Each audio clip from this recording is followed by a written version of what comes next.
በአዲስ አበባ ከተማ የነዋሪውን የቤት ፍላጎት ጥያቄ ምላሽ ለመስጠት መንግስት በሚያከናውነው ግንባታ ብቻ መመለስ አይቻልም። ይህንንም የተገነዘበው አስተዳደሩ ውጤታማ ስራ ለመስራትና የዜጎችን ፍላጎት ለማርካት የግሉ ዘርፍ ከመንግስት ጋር በአጋርነት በቤት ልማት መርሃ ግብሩ እንዲሳተፍ መደረጉም አንዱ አማራጭ ነው። በአዲስ አበባ ከተማ መኖሪያ ቤት ለማግኘት ዛሬም አብዛኛው ነዋሪ ይጠብቃል።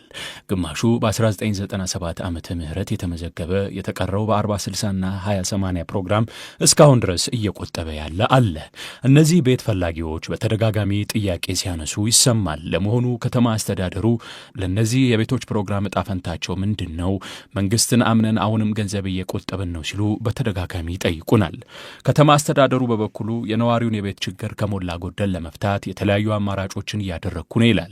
ከነዚህም አማራጮች ሰሞኑ የተሰማው በአዲሱ ቴክኖሎጂ የሚገነቡት የ100,000 ቤቶች ግንባታ ነው። እነዚህ ቤቶች በምን መስፈርትና መንገድ ለቤት ፈላጊው ይሰጣል? የ40/60ና 20/80 ፕሮግራምስ እጣ ፈንታው ምንድን ነው ብለን ጠይቀናል። ቶማስ ደበሌ የአዲስ አበባ ቤቶች ልማት ኮርፖሬሽን ዋና ዲሬክተር ናቸው።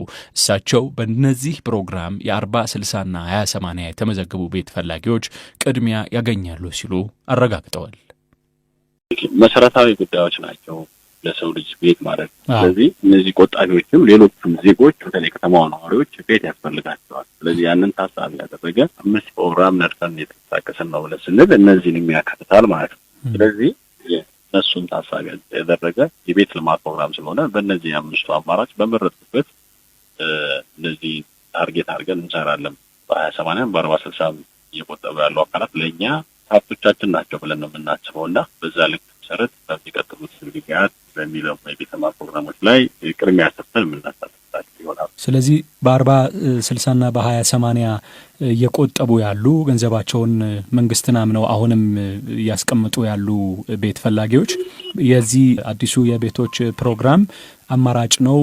ስለዚህ ኮንሲደር ያደርጋል ከተማ አስተዳደሩ ማለት ነው። ኮንሲደር ያደርጋል ሳይሆን ቅድሚያ ይሰጣቸዋል።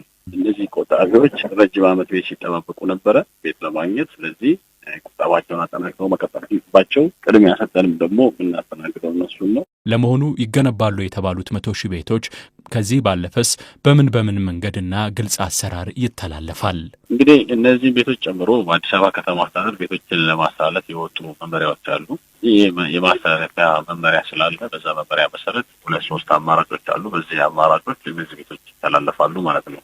ትልቁ ግን ትኩረት አድርጎ የሚሰራው የወጣው መመሪያ አለ። በተለይ በቁጠባ ላይ ያሉ ለረጅም ዓመት ቤት የሚጠባበቁ አካላትን ታሳቢ ያደረገ የቤት ልማት ፕሮግራም ነው 2018 ላይ የጀመርነው። እሱንም እነሱ በዕጣ ደረጃ የሚተላለፍላቸው አካላት አሉ። እሱን በዛ ልክ መሰረት ነው 5 ሞዳሊቲዎች መሰረት ያደረገ ቤት ልማት ፕሮግራም ስለሆነ በዕጣ የሚተላለፍላቸው አካላት ይኖራሉ፣ ያጭ የሚተላለፍላቸው አካላት ይኖራሉ። በመንግስትና ግሉ አጋር ጭምር ቤት ተጠቃሚ የሆኑ አካላት ይኖራሉ። ስለዚህ አንድ አንግል ብቻ ታሳቢ ያደረገ የቤት ልማት ፕሮግራም አይደለም፣ ሁሉን አቀፍ ስለሆነ ቤት ልማቱ ለሁሉም ተደራሽ ማድረግ አይቻል። ተደራሽ የሚሆንበትን መንገድ ደግሞ የሚፈልግ አካል እንደየፍላጎቱና እንደ ምርጫው ያስተናግድበት ስርዓት ነው ያለው ማለት። ቦታዎቹ ተለይተዋል ወይ? እነዚህ አሁን ግንባታ የሚደረግባቸው ቦታዎች የአዲስ አበባ ከተማ አስተዳደር የመሬት ልማትና አዘጋጅቶላችኋል? ምን ያህልስ ቦታ የተዘጋጀ አለ?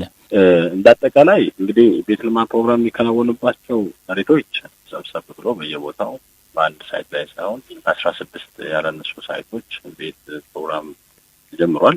እነዚህ 16ቱም ሳይቶች ላይ በተቻለ መጠን መካከለኛና ከፍተኛ ገቢ ያላቸው ማህበረሰብ ታሳቢ ያደረገ ነው።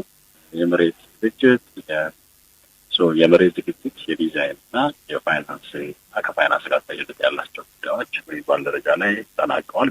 የአዲስ አበባ ከተማ አስተዳደር የቤቶች ልማት ኮርፖሬሽን መካከለኛና ዝቅተኛ ገቢ ላለው ነዋሪ ለምገነባው 100,000 ቤቶች 16 ቦታዎችን ለይቼ መሬት አዘጋጅቻለሁ ሲል ተናግሯል።